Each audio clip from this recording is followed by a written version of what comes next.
how to play games on TikTok. So if you want to play games on TikTok, then what you need to do is just follow these steps. First, what you need to do is open up your TikTok application. Make sure that you've downloaded the application. Once you've downloaded, search for TikTok, open it up. After that, go with search, which will be in the top right.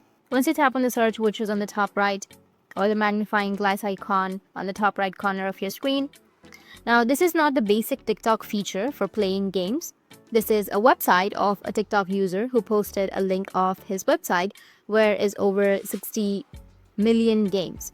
You can play without downloading any games. And basically, that is how you can play games on TikTok. Next, on search bar, you need to type Pokey_games. Once you've searched for it, here you will have the person. You need to click on the user bar, select the first user, go with the bio, tap on the link. It will open up on your web browser. Tap on confirm, and from here you'll be able to play a bunch of games. That's it, and if you have any questions, feel free to comment below. Thanks for watching.